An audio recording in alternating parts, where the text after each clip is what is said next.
Just to make you aware, I have two parts about the compiler, but I don't want to make it very invasive or brain filling. So the second part is much lighter and shorter, so we will have more time for questions and things like this. Also, in case I'm overspilling out of the first part, I would just continue the rest of it into the second. So we have this time a little bit of relaxation.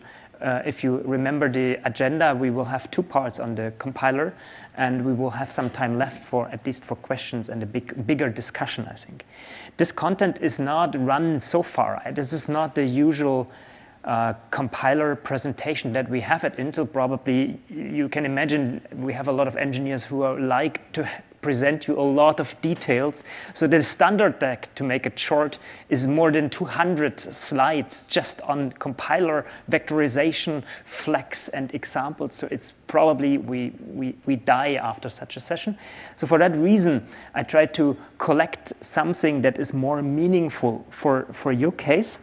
And the second part is actually entirely a collection of do's and don'ts. No, not really, but more practical things. So you can see the intro or agenda for this talk for the first part.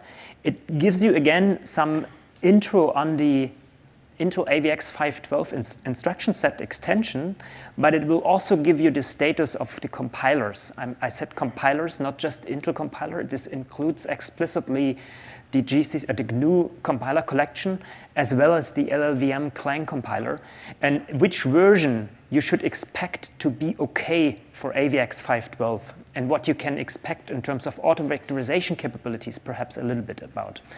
Then some newer features also on how to actually deal with vectorization in scientific codes. Sometimes you see a lot of codes that just leave out any particular target flex or generating AVX or AVX2 or whatnot. They just rise the optimization level and that's it. And we will see how to deal with, say, regression test failures or reproducibility issues, and how to get vectorization plus reproducible accuracy and some reasonable trust into the vectorization capabilities. Then we will look into the expressing vectorization, and I will leave out a big, very pleasant part, actually covered by a public and available standard like the OpenMP 4.0. I will leave this to my colleague, to Michael Clem, but we'll look into a little bit of an overview of intrinsic programming. I know it's a stretch goal because some of you already do work and go deep into it. Others never heard and probably don't want to touch. But it might be interesting for you at least to look at what is that kind of thing. Everyone talks, or we talk often about it, and what is this about, and how much can you gain from it? And then we will also look into array sections, and some of the topics are not necessarily new, right?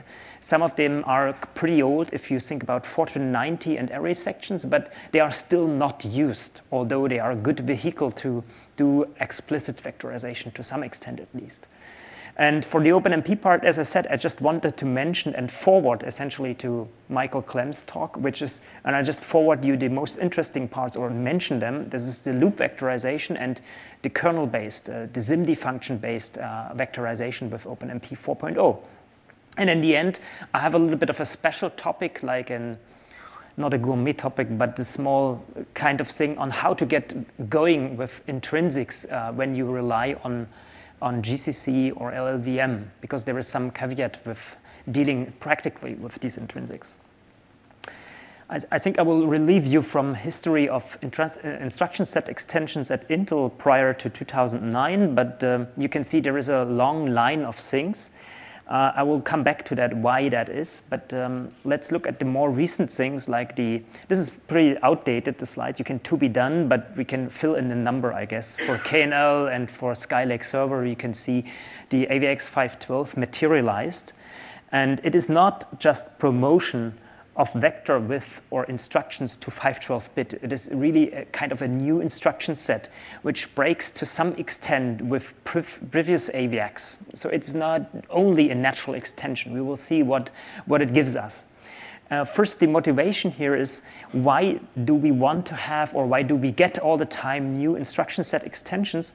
The truth here is probably to some extent that hardware innovation happens to a large extent at the ISA level. This is true, I just wrote that down in the smaller print there. This is true for CPU as well as GPUs. You've seen that recently for machine learning. There, the whole domain is now covered by new instructions like half floats and lower precision instructions. And it means the innovation to get better performance for a specific domain wasn't because of something magic. It is actually happening at the instruction level architecture, which is true for CPUs and GPUs. So that is probably something normal, right? If we discover in our hardware-software co-design some gap with an important application, we explore immediately, or we explore the possibility to fill in that gap on the instruction level. And just for terminology, domain-specific versus general, AVX-512 would be some general instruction set extension that allows you to express basically anything you want, not just a specific, say, cryptographic algorithm or accelerating this or that, but it is something that allows you to write scientific applications in general. On the other hand, or that also means that the compiler, or our compiler and others as well, are essentially asked to generate such code regularly based on high-level code. So the goal with a general instruction set extension is to generate that kind of code out of high-level languages like Fortran, C, or C++. It is not the intent to rely on an intrinsic enabling. In contrast to that, domain-specific ISA extensions are often not meant to be covered by any high-level code generation. So there are also examples from the Intel side. You can see they're listed like CRC32 instruction in SSE. Probably there is no idiom recognition in Intel compiler to capture some bit twiddling, which would be better written as a CRC32 instruction. No, you had to always write it explicitly, right? Or use a library that did this for you. And same goes for other cryptographic extensions and maybe other domain-specific extensions. So there are these two kinds of meanings behind instruction set extensions. With AVX-512, as I said, it's not only a promotion from 256 bits to 512, it is actually a rethinking of the instruction set architecture that Intel had, despite of keeping the naming like AVX. It gives you more resources, as we heard earlier from Michael Clem. It gives you 32 registers and wider registers, so it's a big resource increasement, basically. And it also gives you an entirely new architecture on the masking side. So previous architectures, or AVX, for instance, they used regular registers to keep masks around, right? If you wanted to leave out some of the entities in a vector or in a vector, you used another vector like an integer vector to have zeros and ones collected into, but that wasted a lot of space. As you can imagine, for every state, which could be 1 and 0, you just wasted an entire 32-bit integer or something else, right? And there is no need for that. And as the vectors become longer, that becomes more of a problem. So the instruction set actually also introduced additional registers, K registers, to cover masks and things like this, and also unified the instruction set in the sense that all instructions can be masked. It's not just that you have few of them enabled for masking because someone anticipated that that might be useful. The entire variety of all the AVX-512 instructions allows you to use masking. And it is also unified in the sense you might have heard in the past how many operands an instruction has. That is also answered by AVX to some extent, AVX-512. It is always the 3 operands per instruction, right? You heard about FMA 3 versus FMA 4. And in any case, with all AVX-512, it's 3 operands. And in most cases, for almost all instructions, that means you have non-destructive behavior. Just as an explanation, you load the source operands and you produce a result, an output, and it is fully sufficient to rely on 3 sources essentially. And only some instructions are exceptional that might require more inputs or outputs, which is the case eventually for FMA, which is one exception, because it is also an exception in itself. It is basically 2 instructions in one instruction. It's a multiply and an add fused together, so there is nothing you have to wonder about that this is requiring more than 3 operands. On the other hand, it also means FMA3 is destructive, to just give you some deep dive on that side. Let's look into more and larger registers. You can see this is a natural extension, at least from the naming. You have this Y register set for the 256 wide instructions, and you have the Z registers that just double the width of the registers, and then also give you more general purpose. Is exactly 32 of these 512 registers. And then you have essentially 16 elements per 512-bit vector in single precision, or 8 double precision elements per vector that you can process in one instruction, basically. And it also gives you an idea, why do we want to have instruction set extensions or vector instructions at all? Because you do one instruction rather than 16 or 8. So you have something that we call instruction size reductions. Not that the size of the instruction becomes smaller, that could be also the case, but it also means you have fewer instructions, right? And if you run at the same clock frequency of a processor, and you run you essentially run fewer instructions, there is a potential that you get more work done, right? Because that is the case, the simple motivation for all the vector instructions.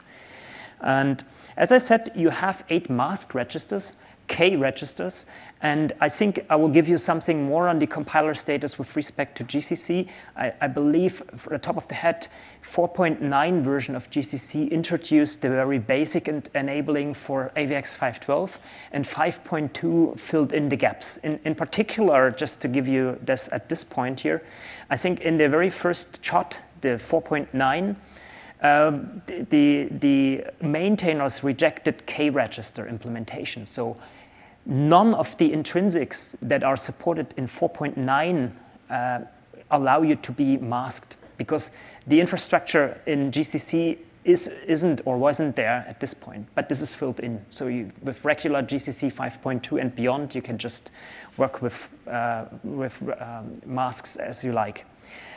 And there are 4 different granularities that you can get. You can see this,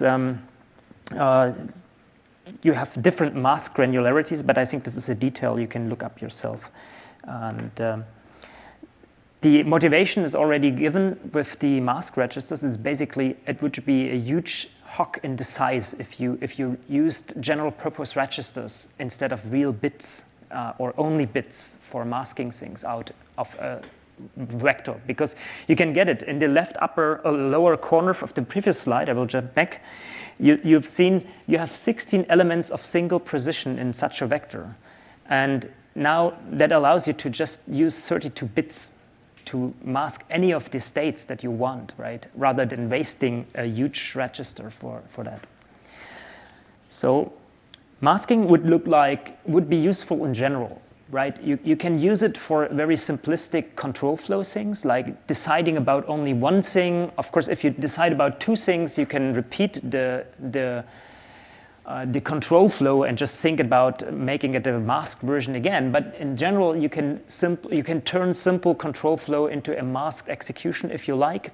In many cases, this is possible, but it is also useful for remainder handling or loop peeling.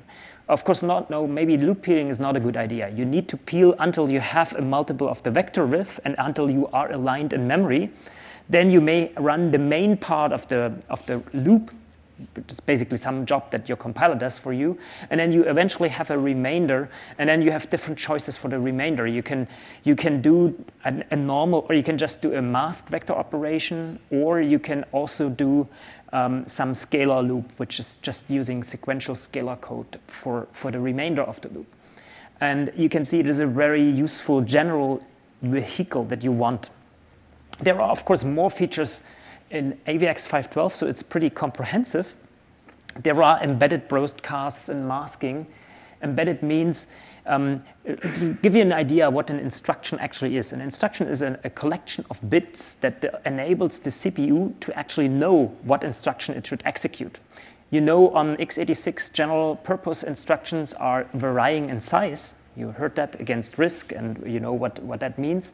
But with AVX-512, I think most of the instructions have, in a basic form, they have the unified or a single length or size. But the prefix or the instruction encoding itself can also contain operands. It's not just the case that you need operands always to be registers or from memory, but the instruction set also allows you to embed some of the operands into the instruction itself. Sometimes useful, sometimes not. We have seen instruction set that just died because of that. The embedded essentially immediates into the instruction, which never scaled beyond, into the next generation of compute requirements. But you can do neat things, like you could, just as an arbitrary top-of-the-head example, you could embed a stride for a load or some address modification for the access. Anyhow, let's look at the picture that we've seen before. As a reminder, there was this baseline, and maybe the question why the foundational F and the CD conflict detection is not one bucket. There's a very simple reason, I think. On the Intel side, we were not sure in the beginning if CD will make it into the processor, right? They collected cases, and then they found it is useful and it is worth doing, and therefore they are essentially available both as foundational on any of the mic or upcoming server parts. But in general, because of that legacy, they got some separate CPU ID bit. This is just the history of it. But on top, you can see the PR instruction set for Knight's Landing, which is prefetches just for gather and scatter. It's pretty exotic, right? Normal prefetch instructions or architectural prefetches on x86 are present independent of AVX-512. You can do prefetches since ages on x86. And you can just use a regular instruction that has been around probably then a decade or longer. And these PR instructions are just prefetches for gather scatter operations. So this is pretty special, I would say. And then you have this ER, which is the transcendental instructions that you can use for logarithmic or exponential functions, and they are essentially meant to be accelerator instructions that help you to do another Newton iteration on top of it, right? If you do, for instance, some square root, you only get, we will see that later on, 28-bit of accuracy out of it, and that doesn't sound really encouraging, but you can do another Newton iteration, and you know it's an exponential convergence, and you can double the number of accurate bits in just one additional iteration. So it's a very good vehicle, essentially, to accelerate higher order functions. I will skip over this. Sorry, excuse me. Let me step back. We have some special, or we have one demonstration tomorrow on lamps, an application actually, that gives you some insight on how to use conflict detection instructions. So this is a highly optimized atomistic simulation that uses some of these instructions to accelerate neighbor list processing in some many-body problems or three-body problems. There is some summary on that. Of course, I think you're already aware of it. A reminder on something we heard earlier about turbo and the relationship to AVX-512. I think this slide is from General Xeon Line Classic, but it's the same for KNL, and we heard about turbo bins, that we have a nominal frequency, a turbo frequency, which is entirely opportunistic, and then we have a down bin essentially for heavy instructions like energy-hungry instructions like AVX, and you can see this in the number of marketing buckets introduced. For the main line, you have a rated base frequency, you have the turbo, you have the AVX base, and of course the same turbo bin on top of it. This applies, and you can see how that applies in terms of actual numbers. We've seen that. We've seen this table early on in Michael Clem's presentation, I think. Just as a reminder, why I'm saying this is if you expect in the best case a 2x improvement over 256-bit wide instructions, vector instructions, it's not really true. You also have instruction size reduction, so the number of instructions may go down by just using AVX-512, but maybe a good, but still a lucky assumption would be 2x in performance, right, out of AVX-512, and sometimes you can't see it. And it's because of these instructions are rated higher in energy consumption, and the frequency of the core will eventually drop because of that. So sometimes that makes the difference, right? You actually utilize the 512 nicely, but because of that, the frequency goes a little bit down, and then you get some reasonable thing. But the idea behind these turbo buckets and frequency scaling and so forth is to leave out or to leave some advantage at all for your code, of course. That is the whole purpose. Otherwise, you wouldn't need to do it. So how to use that? This is what I mentioned or promised you to do. Give you a status on the compiler side. You can see compiler code generation, which to some extent means also auto-vectorization. That means idiom recognition. It recognizes access patterns, loop structures, and things like this, and generates vector code by itself. This is probably, I don't want to make any disclaimers on that, but I think it's best with Intel compiler to have, if you want a bet for auto-vectorization, I think maybe Cray compiler is also good. I haven't tried it, but probably it's better at least than, say, the GNU compiler collection or maybe LLVM. But intrinsic level is all equal, right? This is the same. At that level, you can express the similar things between the compilers. And you can see that for Intel compiler, you have buckets or essentially common names or collections of flags. So you have something called common AVX, which only uses the instruction set present across KNL or Mike and the Skylake core.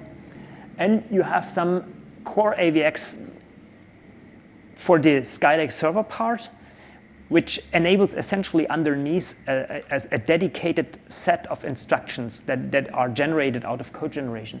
For GNU compiler and LLVM, you have that much more explicit, but it doesn't exclude that you will get buckets later on. I know that LLVM already did it, and GNU did it for AVX2.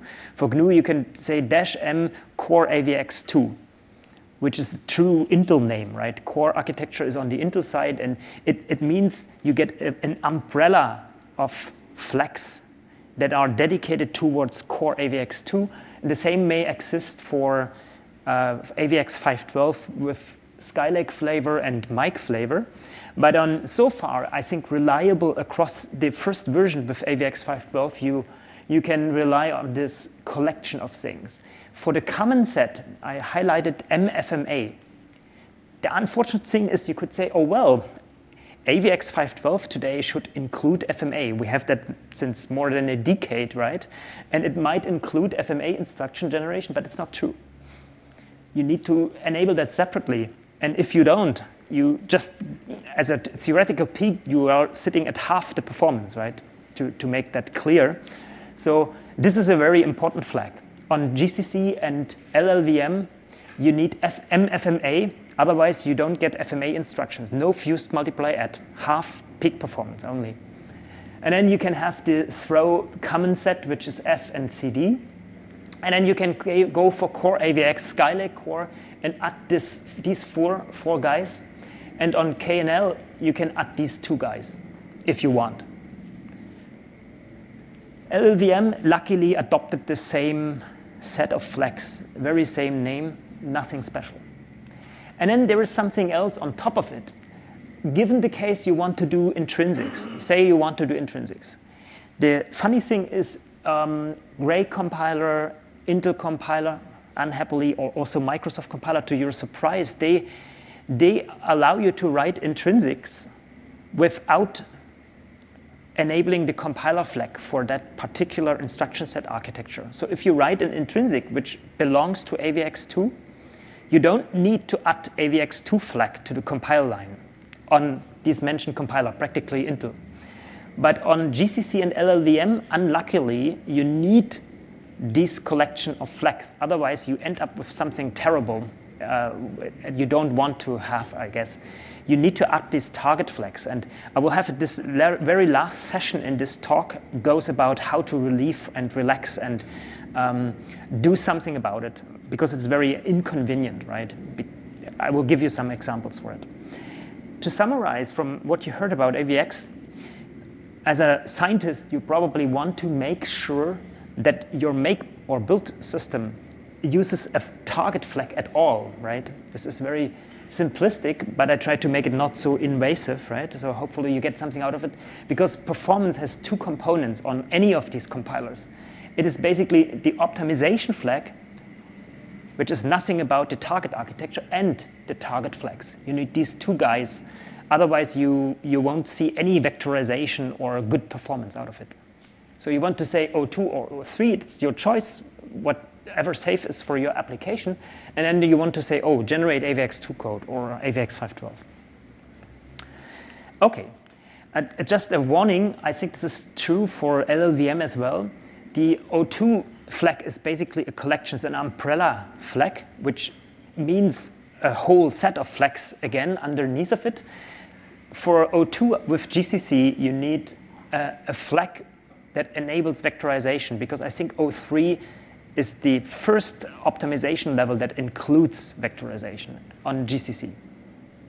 So if you really want to adopt GCC instead of Intel compiler for whatever reason, you can learn something from these previous slides.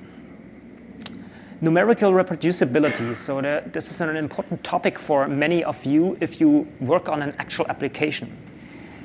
Because if you add, say, AVX2 code generation and say O2, just to be conservative, you might end up with regression failures or reproducibility issues or incorrect results, supposedly incorrect, right? Who knows what is correct with scalar versus vector code, but you could say this is an incorrect result. And what can you do? On the Intel side, you can choose, this is a very neat way, you can choose FP model precise for the C++ code.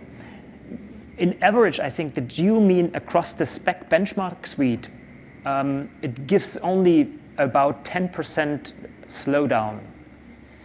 And it permits, or actually depermits, certain optimizations, right? So it gets clear what optimizations are meant by that, because if you look at the Fortran side, the corresponding flag is not really precise. Maybe it is now available, but I think Fortran compiler didn't implement precise. They always had something called source, which is basically what you see is what you get.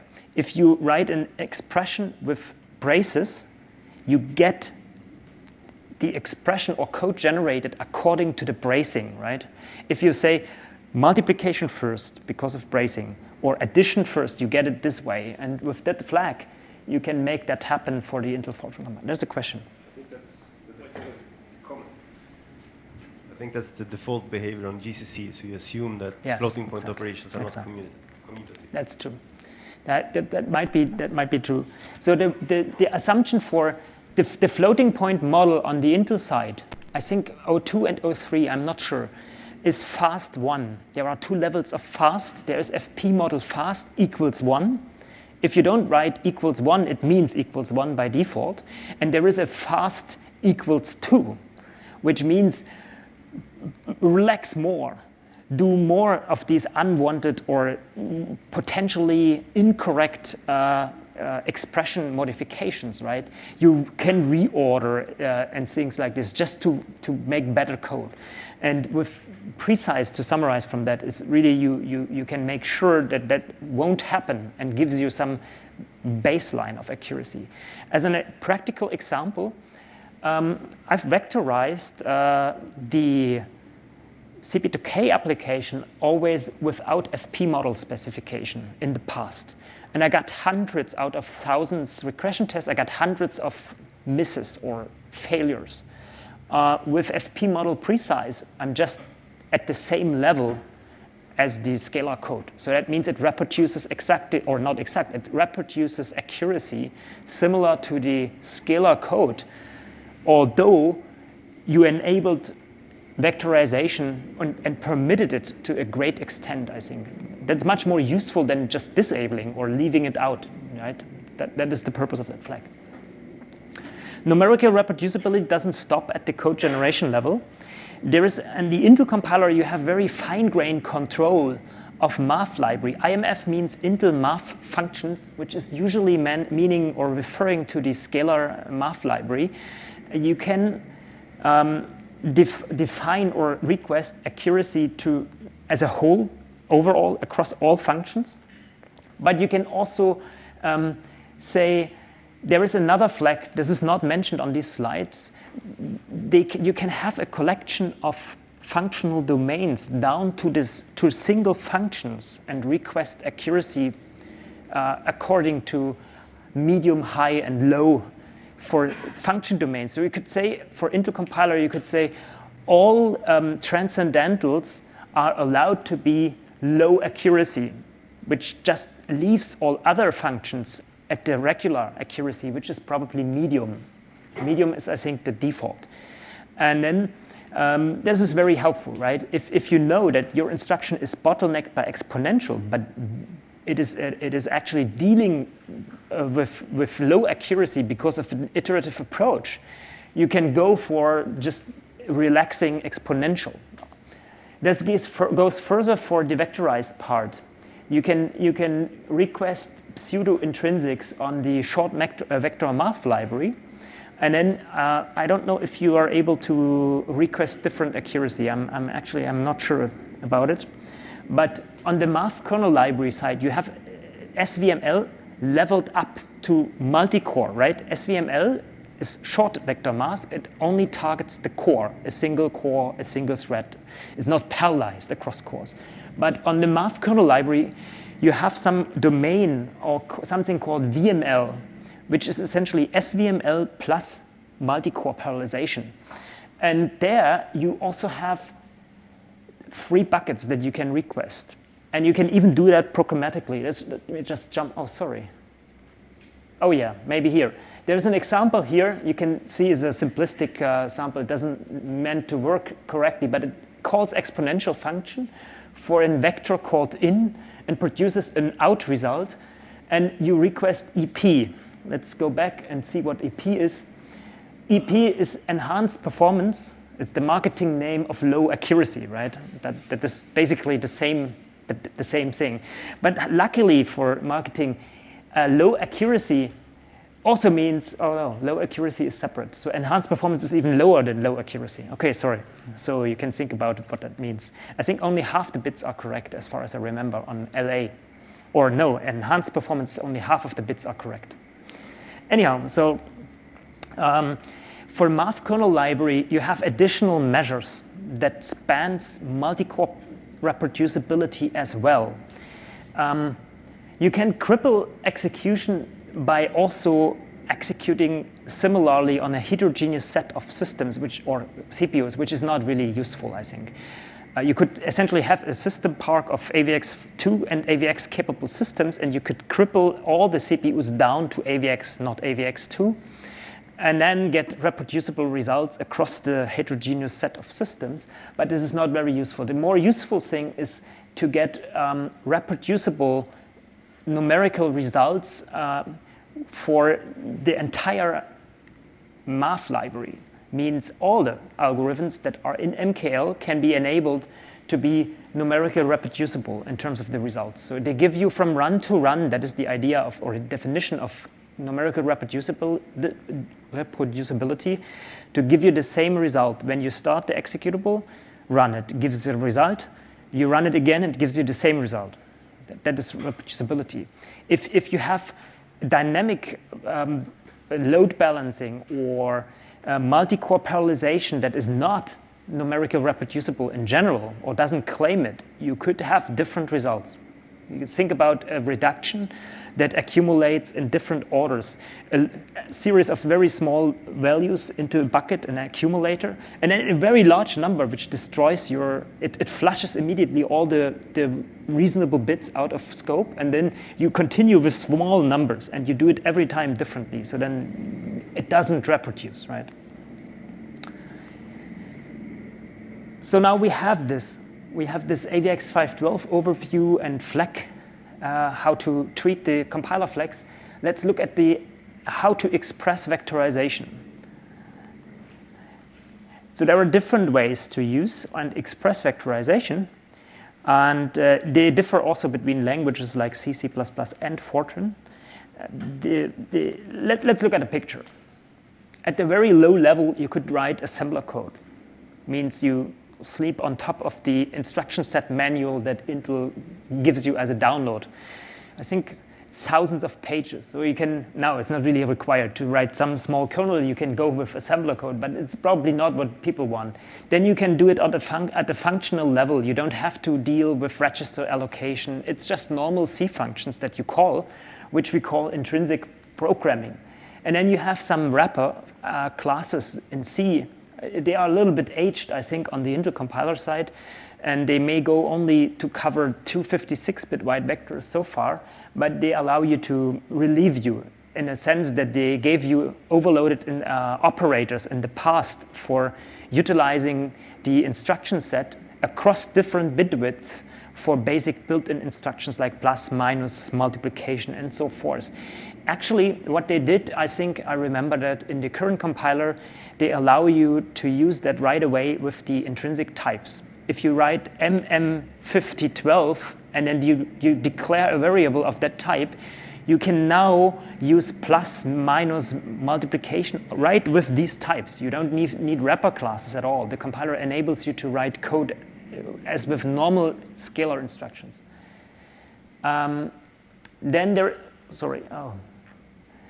is something on language extensions like OpenMP4 and some contribution. It's still called Intel Circ Plus, but you can find array sections, at least the most pleasant part of it you can find in GCC since several generations. I think 4.9 introduced array sections in C. And for very basic operations, you can grab, similar to Fortran, chunks of your array and then do basic operations and function calls with it. You can stuff it into scalar functions, and you get kind of a vehicle to vectorize explicitly. On top of it, you have auto-vectorization hints, pragma or directives, and even more on top, you rely entirely on magic like this auto-vectorization.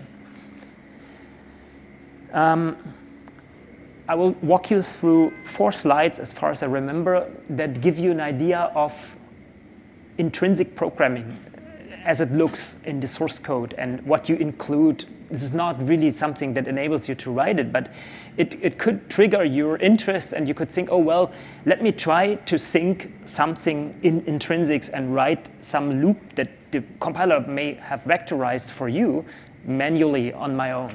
You can do that.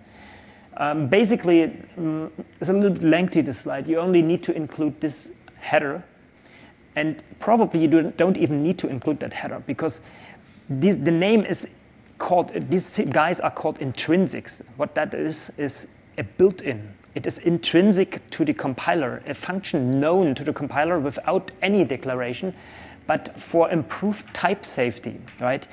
For improved type safety and checking at compile time, it is valuable to include this header, because then you get prototypes for all the intrinsic functions. And if you call this function with some operands, you get basic type checking, right? You know from Fortran and from C, probably you forgot about because you program just C++, but you can call a function with any number of arguments and with any type, and it never complains. It just complains at link time if that symbol name wasn't the right one. But you just proceed. And it is actually really a big hole in terms of type safety if you do so, right, on C and Fortran. So for that reason, you have prototypes. Data types look like this. These are, again, intrinsic types. They are built into the compiler. you have the guys for the different vector widths starting at 128, going over 256 to 512. And you have it as single precision, double precision. So you can see without postfix, it is normal, which means single precision.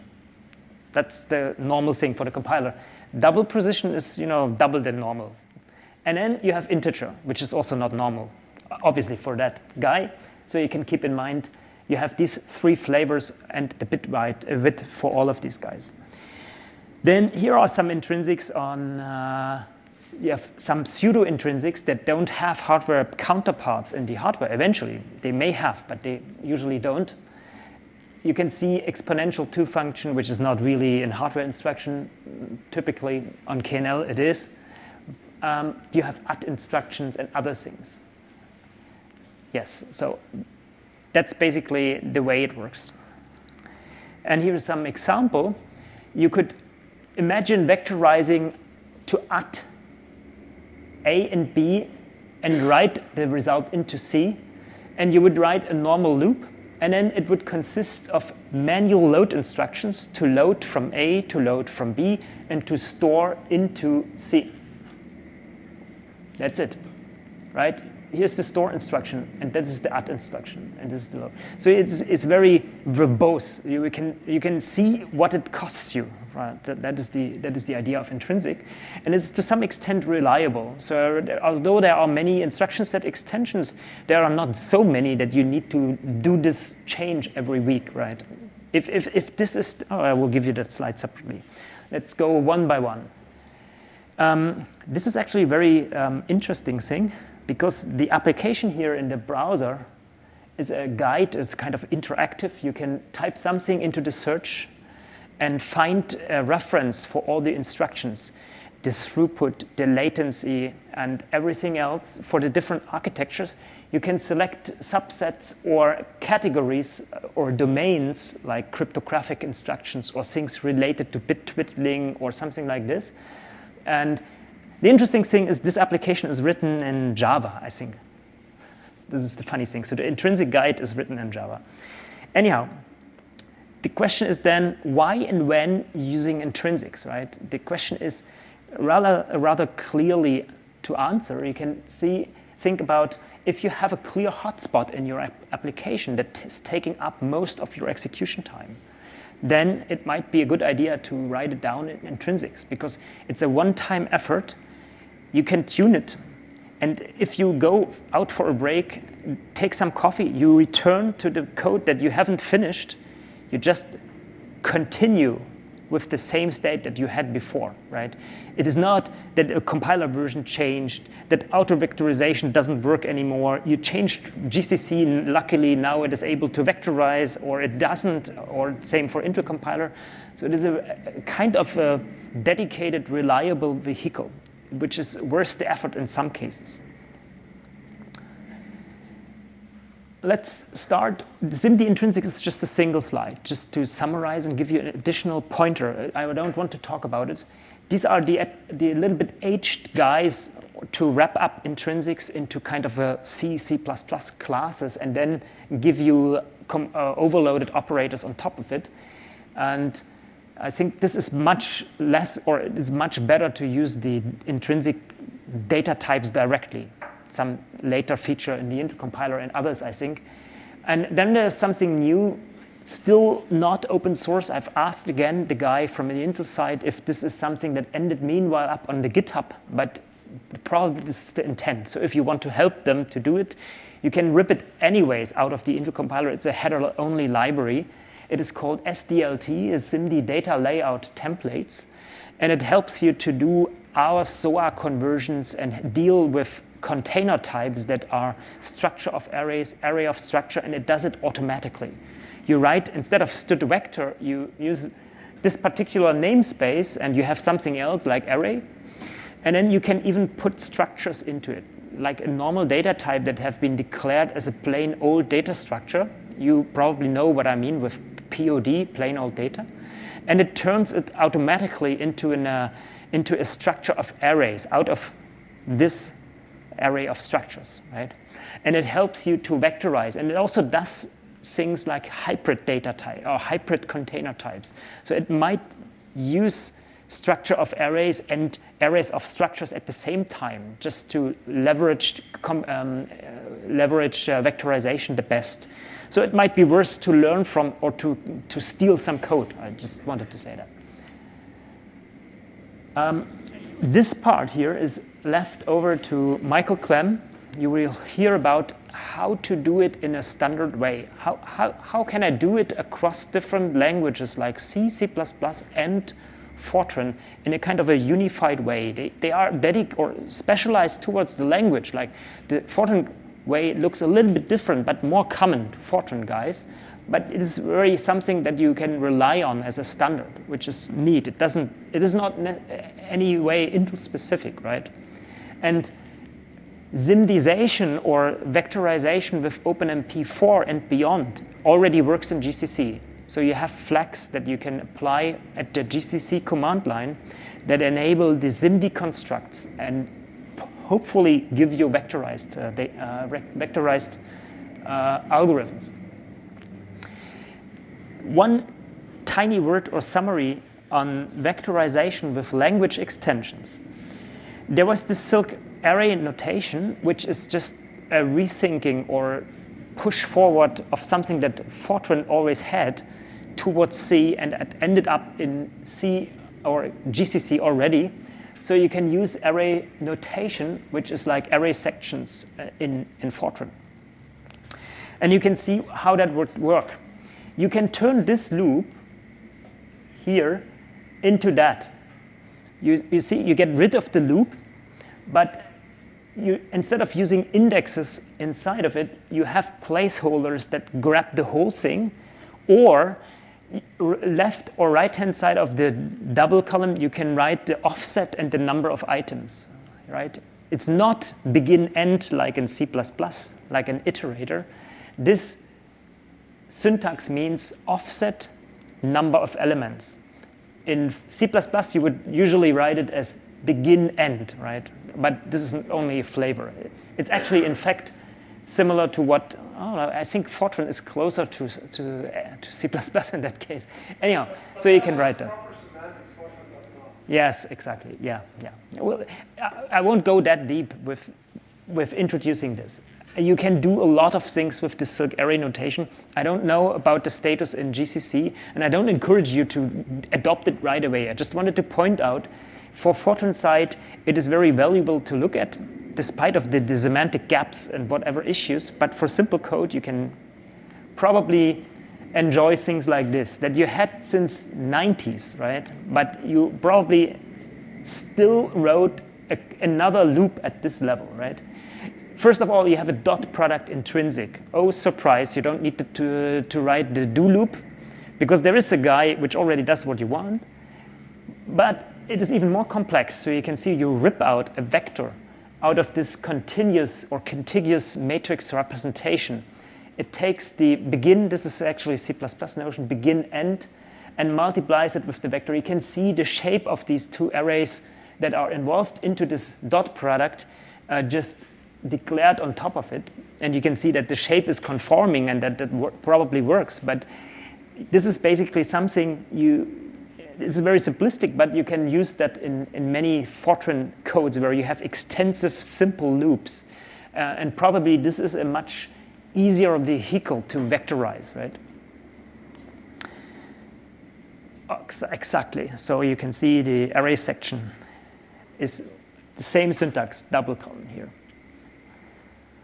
Anyhow, just as a repeat from previous thing, you want to have the two components of the performance. Just to summarize also from the intrinsic section, you want to have optimization flags plus target flag. You want to permit vectorization if you stick with O2. And you might also want to use or enable OpenMP SIMD support in GNU GCC. There is a new keyword, not just -f OpenMP, but -f OpenMP -SIMD, which allows you to toggle SIMD and multi-core parallelization separately, right? You can disable and enable it separately on the command line. And if you write OpenMP SIMD constructs and have not enabled OpenMP, you could just enable the SIMDization separately if you wanted to do that. It's possible. But just wanted to mention there is preparation in GCC and proper support for OpenMP4 and beyond. Let's go into the remaining part. I think, yes. So this is only a placeholder. It's a dummy line. This is, again, Michael Clem. And some interest, the only thing that I wanted to highlight here is OpenMP SIMD, since we heard about it, is not just about hinting loop vectorization. It is also about a new construct. It's not just to cover the legacy and what you had before in a standard fashion. It also gives you new constructs like SIMD functions. You can now write kernel functions. You can write a function that not only takes scalars, but a section of array or an entire array, and which is scalar by itself. So it looks like, to speak simply, it looks like OpenCL or CUDA. You write a function which is a kernel function. And that was something that any OpenMP compiler or vectorizing compiler, to speak better, had to do anyways, right? If they had auto-vectorization for a particular loop, they always generated a kernel function out of the loop, right? But now you can express that yourself. So it's a neat vehicle that you might have a look at. And for some applications, this is not only an optimization vehicle, it is also something that sometimes expresses right away and in an easy fashion what you actually want. You can write scalar code, but you get it vectorized or scalarized by the compiler. Anyhow, I have a last gourmet topic for this first compiler part. It's called multi-target functions. I think this is actually what GCC understands underneath of it. It is a feature that Intel compiler always had, and it was in the past we talked about normally not in this audience about this, because it seemed to be not interesting for scientific and open source application to have anything about multiple code paths, which just adds brittleness, right? You had a binary executable which not only contained AVX, but also AVX2, and surprised something more. And also use CPU ID dispatch to decide which path to go. But this is also useful for open source application, I think.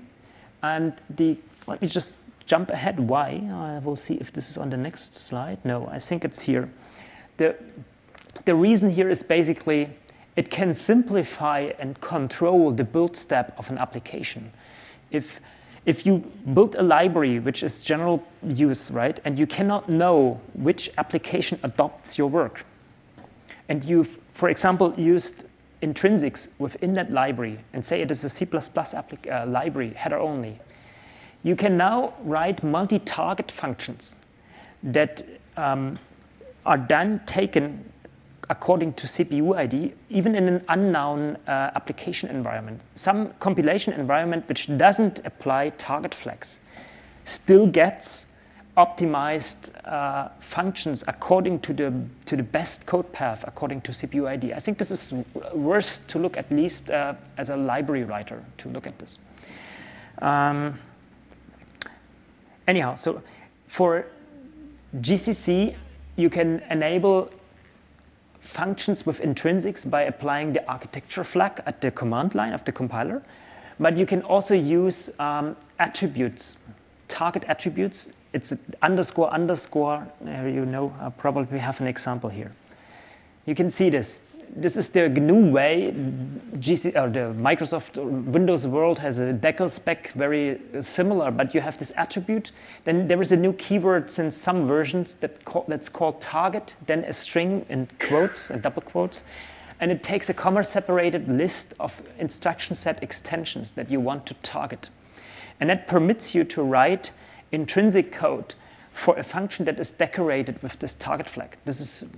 And that also works if you just include a header that had such a function into an unknown environment where no target flag at all is applied. Right? And you still get something. And this is basically the flow on how to do that with an open source application. You would decorate some functions. You would give them a postfix for the different code paths that you implemented in Intrinsics. Say you started with AVX, and you also, for fun, made FMA, and on top of it, call it AVX2, and maybe soon KNL, whatever. And then you have a normal function without postfix, call myfunc, and it would decide which one to take, this guy or this guy, right? And you take a CPU ID utility, you can grab it from there. Just as an example, it's floating around multiple hundreds of times in the web. You can grab the code, whatever code you want. And then this wrapper function essentially decides to go that path or that path based on the CPU ID. That is the way it works. And you can optimize it a little bit further if you have fun about these kind of things. You could avoid, this is obviously a function pointer call rather than an inlined code, right? You always had to deal with function calls because of that. But if the static code path is sufficient, according to the best code path that you implemented, you can get rid of the function call as well if you like to do so. Yep. So I have a question. Sorry. Thanks. The mechanism with the CPU ID is basically for example, I make a call to a library, and the CPU ID resolution happens at the time of the call and then gives me the correct Not really. pointer. No, it's not really. It's also, I just jumped over that in this flow here.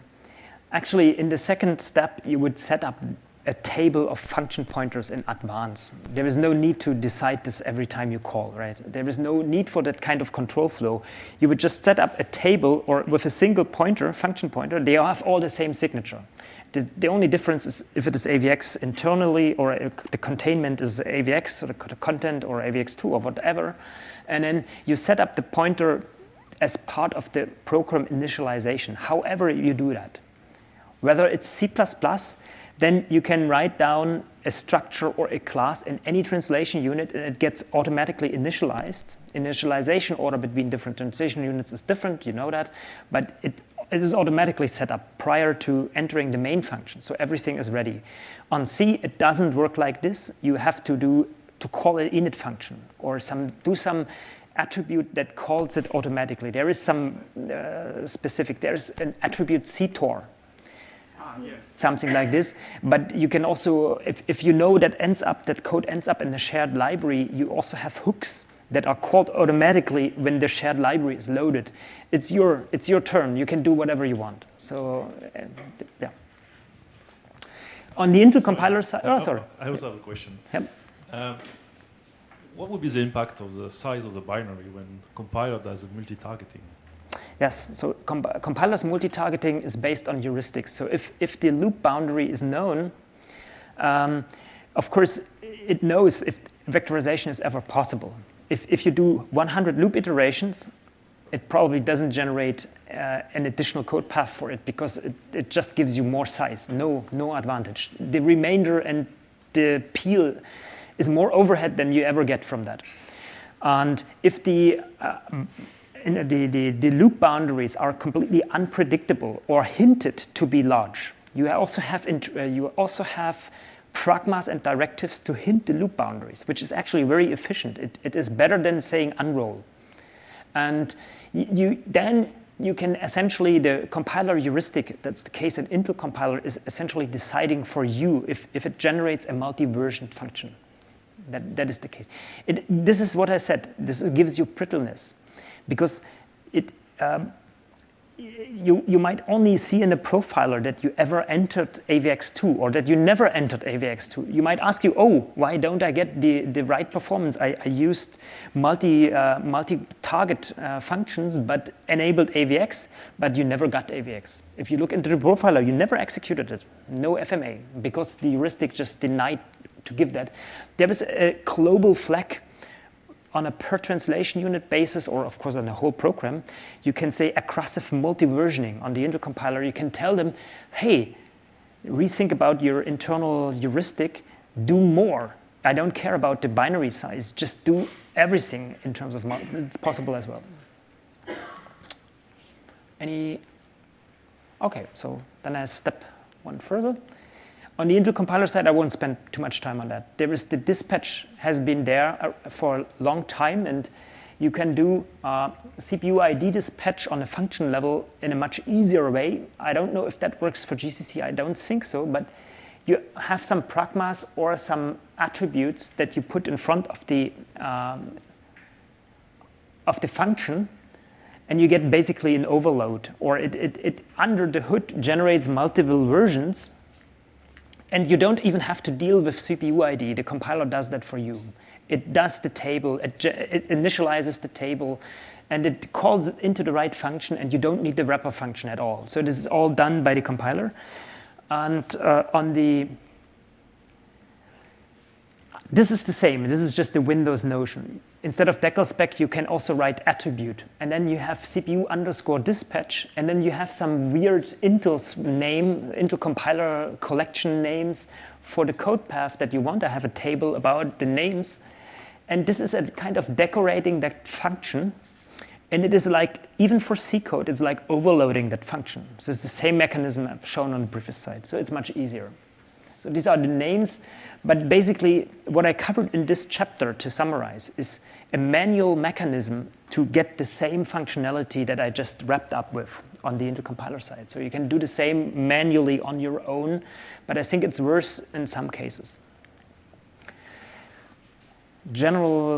Any questions on that? Otherwise, we would have a break, questions anyways, or step into the next, or the last remaining part. Okay, I have a question. Okay. So, what are the performance difference between align and unaligned store and load intrinsics? Okay. So, let me put this this way. You have pragmas and directives to hint the compiler to generate aligned stores or aligned loads. And if you ever looked at the assembly generated on, say, classic Xeon, it always generated unaligned load store instructions, probably the source of your question. It never generated aligned store or load instructions. The reason is, on this architecture, if the actual memory address is aligned and you use an unaligned load store, it gives you the same performance as if you had used the aligned or the aligned store and the aligned load. There is no additional performance advantage. And that is actually the reason that they decided to go for safety. Because if you, for some accident, gets an unaligned address into that program, it crashes right away because of unaligned load store instructions. It might be still useful to force aligned load store on KNL because of these splits, right? Or it's actually not true. If it is aligned, cache line aligned, it is cache line aligned, right? You peel the loop until it's cache line aligned, and that's it. It should work. More questions? Okay. So what I left out actually is there's much more content on telling the compiler that this is an aligned guy or not.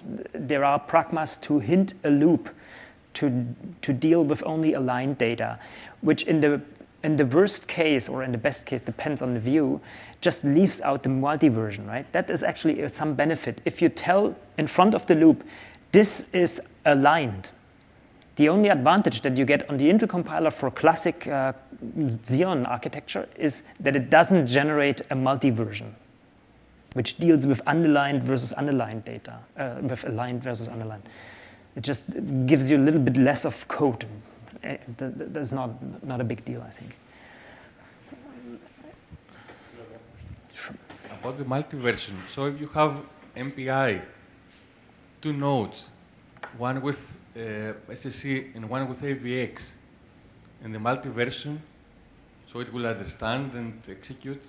Yeah, so the multi-version is, the decision is made based on the CPU ID, on the actual CPU that sits in that node. If this is the same CPU, the code path will be the same on both CPUs. So it can be helpful in that case. Yeah.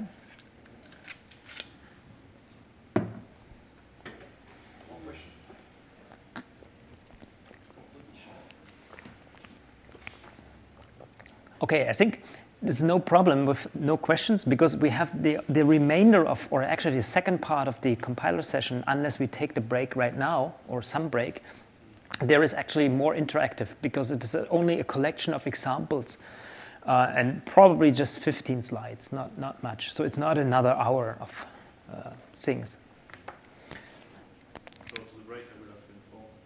No, it's yeah, if we want to have a break, otherwise I can just wrap up in another 15 to 20 minutes and we see some examples. Maybe that's inspiring. Yeah. I think it's the same title slide. It's no difference between, but the content is different. It's an example collection.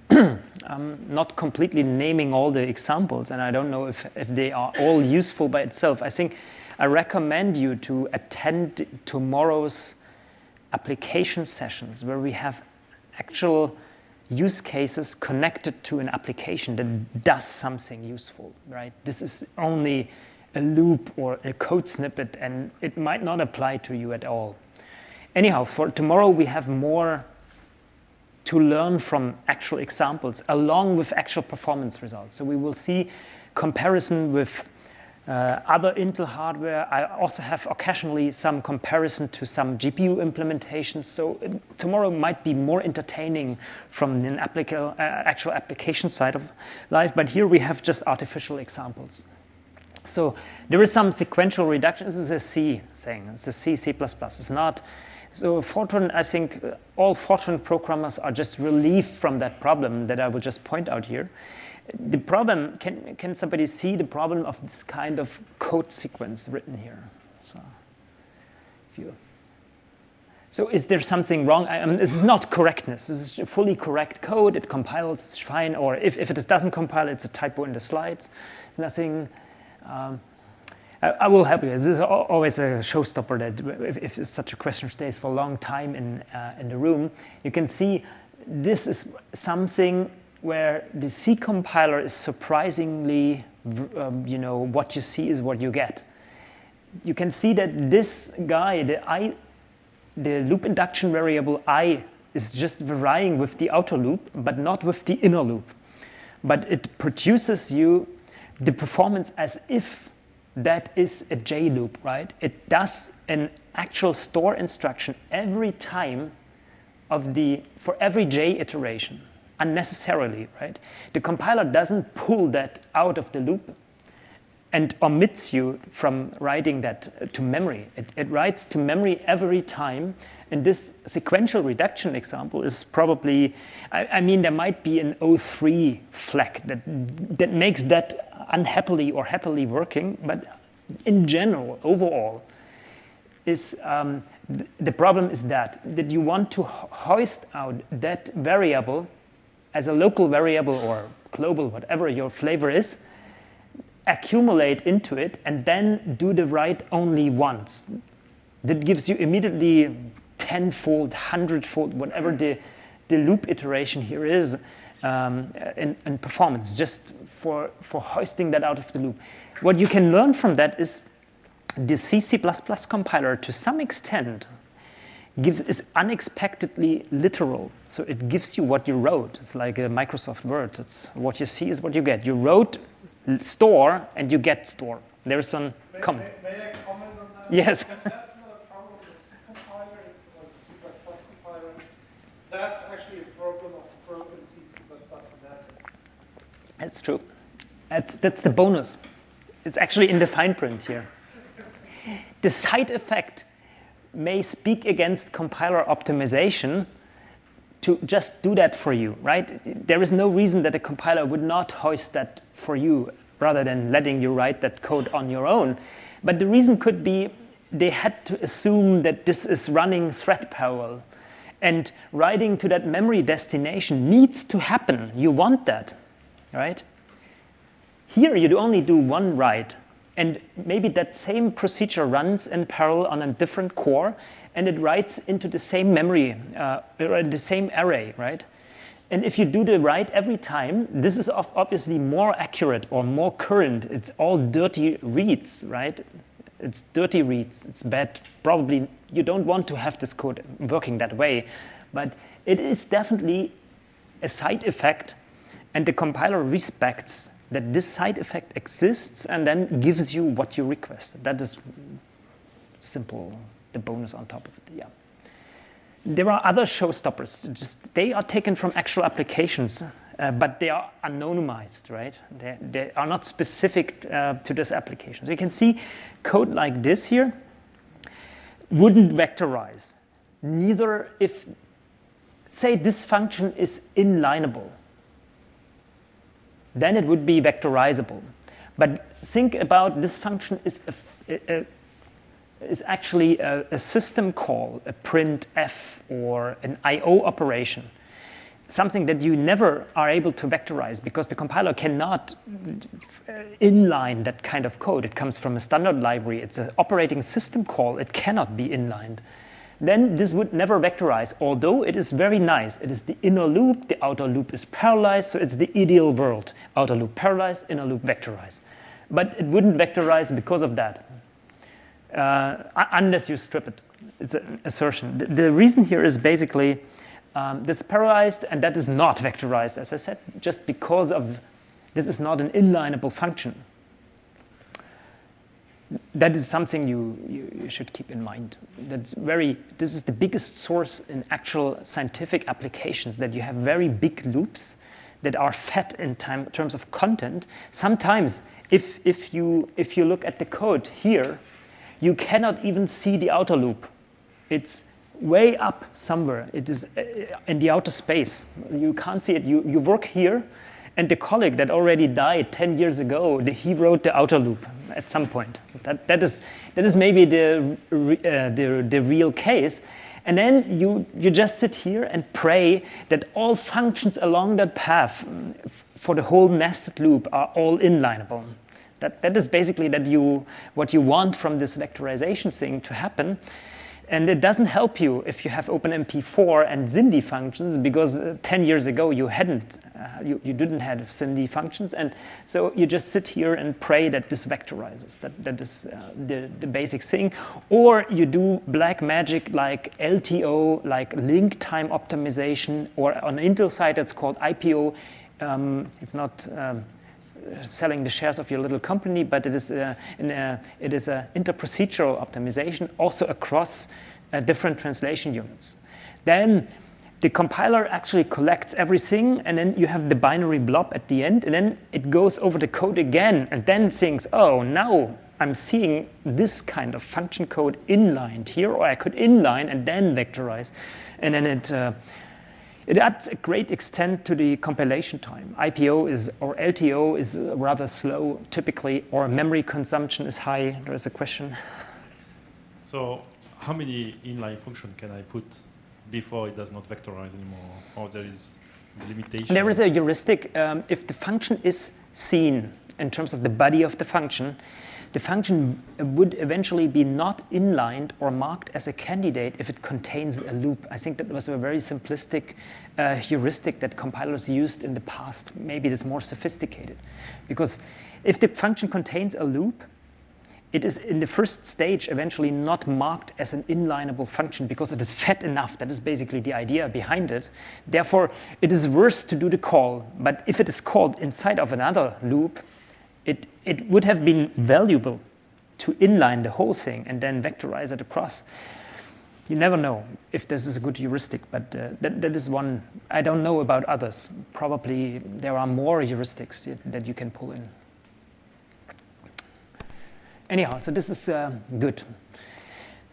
I think there is more on this collapse. I think it's not really a necessary keyword. I just wanted to remind you that it exists in OpenMP 3.0, which nicely settled across GCC. LLVM is a little bit a deviation, but Intel compiler and things like this, you have collapse keyword already. You can collapse perfectly nested loops, which is not really extremely useful because perfect is the bottleneck here, the problem. Perfect means there is nothing between this kind of sandwich here. There is nothing else you do. Perfect means you could have multiplied the loop ranges yourself, but the compiler is nice enough to do it for you.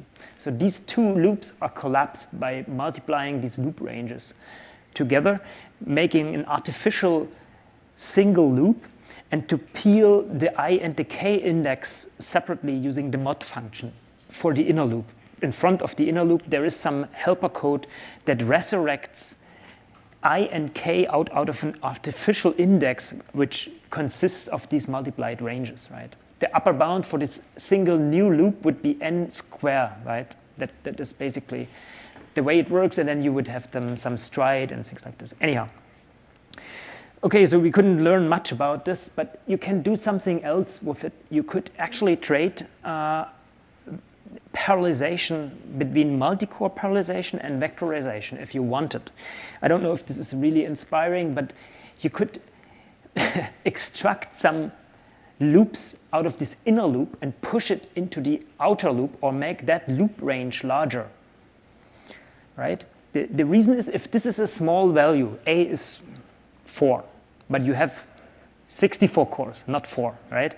This is not useful to be parallelized. It would just use 4 cores instead of 64.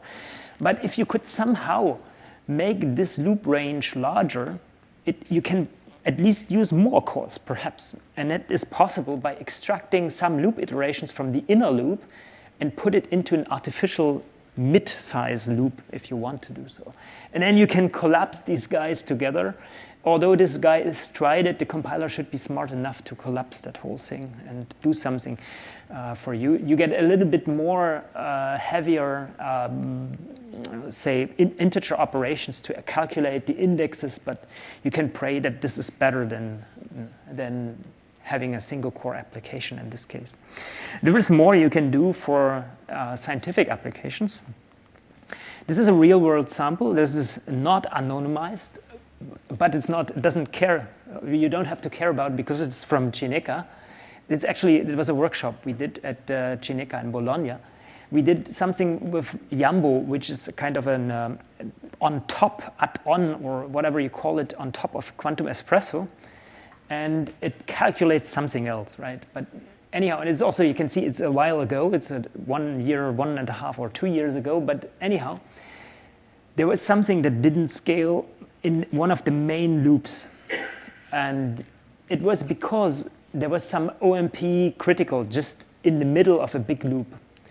And it was actually accumulating some vector multiplications, or it modified a vector of a very big and large distributed matrix. And it updated matrix columns inside of the loop. And in order to do the update for the matrix columns, it used an OMP critical. First thing you can criticize here is you should have named the critical, right? If you omit the name, it refers to the one and only global single named critical log or log, and which is shared across your entire application, right? First, you want to add a name for the critical. Call it my log, my stupid code, which is whatever it does. And then, okay, it doesn't help you with performance, but you sleep a little bit better because you got that right. And then you want to turn it, unfortunately, you have to use OpenMP API instead of just sticking to the directives. But what you do is essentially, here you set up a fixed size array, say 16 entries, 32 entries, something like this. It just contains OMP mutexes. Fixed size, it's very easy, 16, power of 2. And then what you do is this loop here is, say, the induction variable is I. And what you then do is you use mod operator and you say mod 16.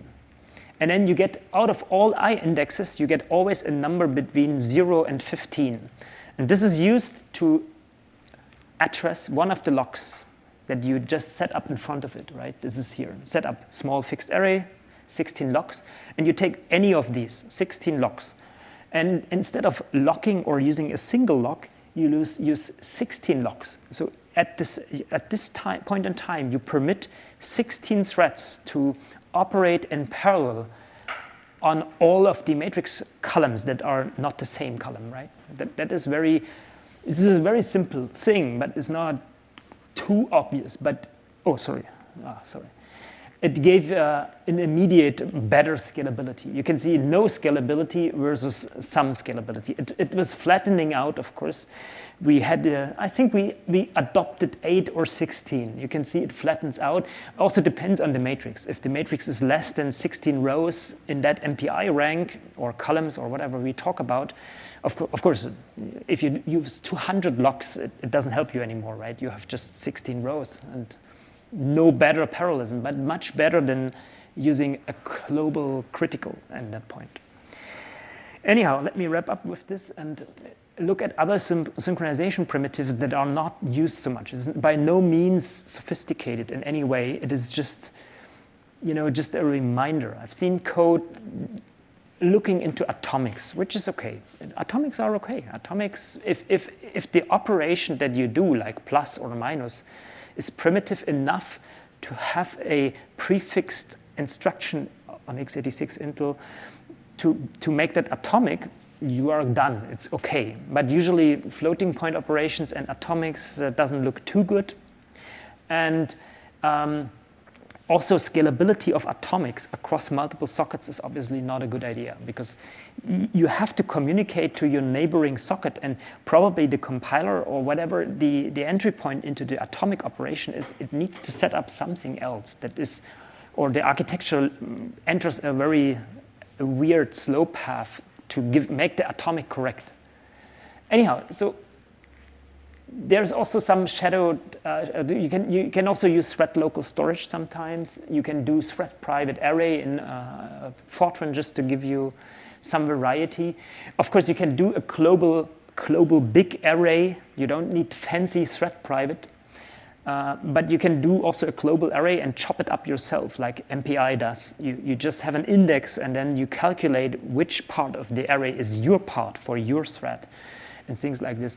But it definitely allows you to do more sophisticated things than immediately saying OMP critical, right? And it gives you better scalability in many cases.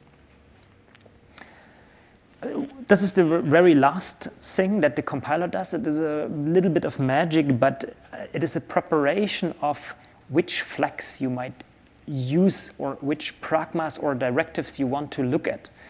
At least from my perspective, some of them are useful, some of them are not so useful. And this is just a preparation. If you have this loop, oh, sorry, I forgot the source code. This is ideal. We just see the vectorization report instead of the original source code, but this doesn't matter. It shouldn't distract us. But you have optimization reports for all phases of the compilation in Intel compiler, and you can do high-level optimizations, which are about, we interchanged the loop, we split the loop. So why would you split a loop? You would split a loop if you have register pressure. If the content of the loop, the body, contains too much code, which involves too many operands, you eventually want to split up the code into 2 separate loops. And then you get the first guy operating with the entire register set, and the second guy does that on their own without the register pressure in between. And there's actually, even in Pragma, to make the loop split for you. You can still write the big sandwich loop and split it artificially using just a Pragma. You just write in the middle of it Pragma distribution point, and the compiler on the Intel compiler splits the loop into 2 as if this whole thing would be 2 loops. It doesn't sound too useful, but if you have a deeply nested structure where, as I said earlier, the outer loop is 10 years ago somewhere on the outside, in the outer world, it is nice to do it this way eventually. Anyway, here is something that the compiler might do in terms of loop transformations. You have the left-hand guy, and then the compiler turns it in the right hand. Right? It splits the operation, the sandwich here, into 2 separate loops, or actually does something else. And you can get a report and read the optimization, the high-level optimization report for that, what the compiler did. And sometimes, I'm just saying that you can even learn from that. So you could say, okay, the Intel compiler did this, and it looks like as if that is beneficial. And if it doesn't destroy all the source code that you had before, it might be a good idea to just write it that way, because then you get the same performance or similar performance on other compilers as well, just leveraging some of the rewrite capabilities. Anyhow, what I really wanted to say is you have a lot of pragmas. This is just the C++ reference documentation for the compiler. But this is similar for Fortran. Meanwhile, on Google, you can find the reference documentation for any of these compilers. It was a big problem for Intel in the past, but you can do it meanwhile, and you can get a documentation, or actually, this gives you in a landing page with a list of all Intel-specific pragmas. And they also included a landing page with all non-Intel-specific pragmas that are present, say, in GCC. So it's very useful to read this and to adopt some of them eventually. For instance, you don't need to unroll simple loops. You can just use a pragma, which is present everywhere. And then, let me wrap up. There is a question now. There are projects that don't allow or don't want any directives in the source code, which is okay. I mean, to some extent, you could end up with so many code, a handful of code, but on top of it, there is a bunch of directives, tens or not more, but really a lot of directives that hint and massage the code, how it should go. This is not really something you really want to have in your application code. But you could essentially wrap up vendor-specific pragmas. By definition, pragmas are always specific to the compiler. This is the whole idea. If it sees something that it doesn't know, it doesn't complain about it. The warnings in recent compilers actually doesn't look like this. They tell you, oh, there is an unknown pragma I don't know about, which is a little bit odd and annoying, because you want to have the whole thing quiet. The definition of a directive or pragma is be quiet if you don't know what I mean, otherwise do. And you can wrap that up for C at least, for C and C++, which might be interesting if you are a library developer. You could come up with a header, macro header, which uses C99, there is an underscore capital pragma, or a compiler-specific underscore small pragma, which then allows you to take the name of a pragma inside of as an argument, as a double quote argument. Sounds weird, but this vehicle can be repackaged as a macro again. And that is very good, because then you can introduce something like, let me just, pragma unroll, right? And now this pragma unroll, if it is Intel compiler, it's called pragma unroll. If it is GCC, it's called pragma unroll. Okay, it wasn't a useful example, sorry. But there are others. There are things like alignment, I don't know. You can look into this kind of guy here. You can find a lot of pragmas that are different named or slightly different under different compilers, but actually are useful to be used or wrapped up. So you can wrap up pragmas and have an abstraction level, which is independent of the Intel compiler and more portable. And probably it's helpful. You write it only once, right? You make one helper header, and then you're done. Actually, this is a good keyword. This is not really useful anymore because we are almost done entering discussion, but there are other flags for the Intel compiler that I've found useful in the past. There are tons of flags, hundreds, I don't know. We probably forgot what they mean, and you can look it up what they mean, but something dealing with complex number arithmetic and limiting the range and the overflow behavior of these operations is sometimes at KNC time frame it was beneficial.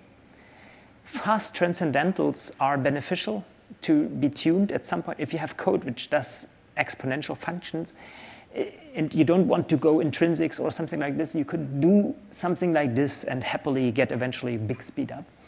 And you can also tune it further. There are more weird flags, just to give you some variety.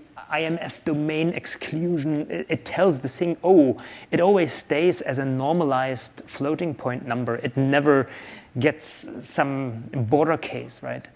Because the problem with these arithmetics is if an exponential, remember exponential function, if you stuff more than 707 or something like this as an operand into the exponential function, it is already out of range in terms of a double precision number.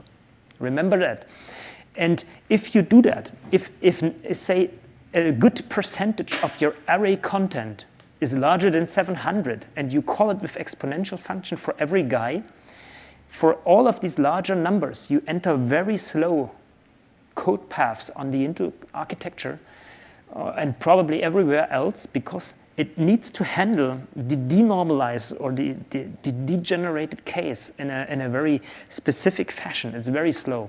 So you don't want this, and some of these flags here deal with that. You just tell them there is nothing like this, and if I don't care, give me an infinite for it, for a number that is larger than 800 exponentiated. There was something on pre-15 compiler, as far as I remember. The GCC GNU compiler collection by default assumed ANSI aliasing rules for the entire C application, which wasn't the case for Intel compiler. It had better vectorization capabilities for sure, but it didn't vectorize in some cases where GCC vectorized. If you still have old installation of that, of Intel compiler like pre-15 or 15, I cannot remember, you have to look it up, you probably want to use ANSI alias. But if you are a mistrusting person like me, I always, sometimes flags depend on the order they apply, and the last word counts, right? This should count, but in the very past, I think there were broken compilers where you wanted to remove all aliasing rules first, lying, saying, oh, no aliasing. And then you wanted to add aliasing on top of it, but only according to ANSI rules, something like this. This helped quite a bit with older compilers. And with also since 5 years, there is something on IFORT specifically, because you deal often with, with fixed shapes and, stuck sized or not so, you have known shapes for arrays. And you can tell the compiler to just align those for you, where the compiler previously did some implicit memory allocation. You tell them, oh, and by the way, please all align these array allocations for me, because 64 bytes is luckily just 512 bits. So it gives you an alignment that suits the 512 bits a bit better than, say, something else. I think that's it from my side, and I'm happy to do or answer more questions and answers, or answer more questions. Okay, so I have a question. I will start. I remember when I was looking at the report from the Intel compiler, there was always this generated memcopy, generated memset. Yes. So what are those functions better than like memset, for instance, like just a vectorization of loop? What does make the difference? Because I guess there is a function called maze, but there's a cost. It's true. Yeah. So the thing is, there is a pattern recognition for zeroing a buffer, pattern recognition for doing something similar, something else like memset would do for you, and they have specific intrinsics basically that they pull in implicitly as soon as they see something like zeroing an array. And then they pull in optimal CPU ID dispatched code based on that. And it sometimes worked, it sometimes didn't work. We had this complaint about memset on AVX and particularly on KNL ourselves, I think. Many application engineers complained, oh, memset comes up in the top ranks of our application. What happened? And I think this is flushed out with newer compilers. There is this settled, but I give you something on top of it. I probably forgot this actually in the previous slide deck. Let me switch back.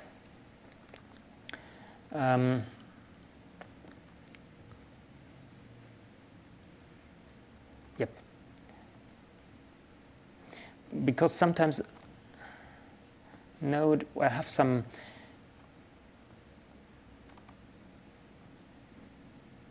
Okay, Yes, so there is something here that I omitted last time, which is related to some extent. This is actually an invitation to join 2018 compiler or Intel compiler, the next version. You can enter that thing or click it, whatever. It is for April 19th, it's a demonstration of what new features they added to the compiler. It might be not too interesting, but I made this slide and gave you an overview what actually comes up to some extent. But there is for SVML, for small vector math library, there is something like static dispatch, which is really related to your question. So we also saw issues with math library functions dispatched according to CPU ID unnecessarily. The guys they generated only one code path for AVX-512 mic, whatever. But they still got a lot of CPU ID dispatches for small vector math library functions for no reason, right? They had overhead because of this CPU ID dispatch. It's an indirect function call. You have to take the call, and it's an indirect lookup also. And now the rules changed for that. And I think this is very similar to memcopy and memset functionality, which also boils down to certain intrinsics. Also, the same is true for string functions, like processing, scanning strings, how to do that. There is a variety on things you do with Intel instructions. And the -X now gives you statically dispatched SVML functions, no CPU ID dispatch. Of course, with -X, you have CPU ID check in front of main, but this is no problem. You get rid of the entire thing during the execution. But yeah. Actually, there is something else. If we would talk forever, but I will just send this by email. You will get it. For those C++ affine people, we have something, an Intel implementation of parallel STL. Sounds like, oh, I see some of you wake up. There is some proposal for C++ 2017 and beyond that increasingly adds parallel algorithms to the STL. And there will be an Intel-specific implementation, which is different. It doesn't add an Intel-specific standard library, but for the STL part, there will be an Intel-specific version which is parallelized and vectorized. And underneath, I have a separate presentation. You can just look at offline at this. It will use TBB underneath, which is probably a very good idea because it is deployed since a decade and longer, and is very performance stable and probably a good idea. It's also composable. If you have nested parallel algorithms, it probably works out of the box much better than rewriting such code from scratch, right? There is something good already, and yeah, so might be of interest. Any other question? Okay, well, we can thank for this very nice presentation.